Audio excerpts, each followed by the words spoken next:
És Marika néni, így, hogyha visszaemlékszel arra a régi időkre, mi az, ami úgy olyan szívmelengető? Mi az, ami amire úgy nagyon jól esik visszaemlékezni?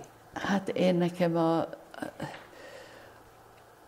jól esik visszaemlékezni minden. Akár egy karácsony, akár a húsvét, mindegyik egy olyan bensőséges ünnep volt, de talán a húsvét volt a legbensőségesebb.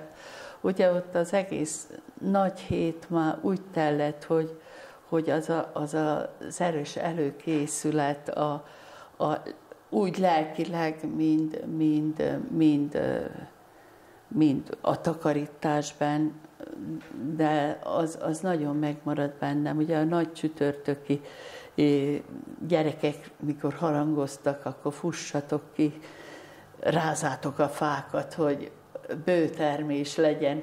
A nagy csütörtöki tojást azt megfőzette a nagymama, mert csak azt lehetett húsvétre szentelni, vinni, és akkor az is a húsvéti vacsoránál, ugye feltámadás után azt el kellett annyi felé vágni, ahányan voltunk, és akkor körbeadni. Szóval úgy lelkileg sokkal közelebb volt hozzám a húsvét, és a mai napig is úgy vagyok a húsvéttal, hogy szívesebben. Akkor a nagypapa ugye a bolondságait azért elmondta, mert mondta, hogy gyerekek, szomszédban volt a bolt, fussatok ki, mert délbe, ha harangoznak, nagypénteken délbe, ha harangoznak, mindent kidobálnak a bolt. Na hát mi kifutottunk az utcára, de hát semmit nem dobtak ki, hát de miért nem, mert nem harangoztak. Nagy csütörtökön elmennek a harangok, és csak föltámadáskor szombaton jönnek vissza. És hát a nagypapa kizavart minket. Igen. Ővele nagyon szerettünk lenni, nagypapával. Ő egy nagyon jó lelkű, ő soha nem veszekedett velünk, soha. Soha egy rossz szót nem mondott nekünk. Ha nyitva hagytuk egyszer az ajtót, akkor fogta, leemelte télen, kirakta a hóba, és bement. Azt mondja, nektek nem kőhajtó, minek? Kész. Ez volt a veszekedés. Nem? És tanultatok belőle? Persze, hogy ne, hát akkor 4-en nekiestünk gyerekek, aztán mire, hogy vissza tudjuk tenni az ajtót, mert hideg lesz, ugye. De nagy hó volt télen azért. Meg elmentek anyuék, akkor dobáltuk a párnát, papának a teája fönn volt a cserépkáján, 2 az egyik oldalon, 2 másik, és akkor ledobtuk a parat rá a falra, fehér falra, Olaszország térképe a falon.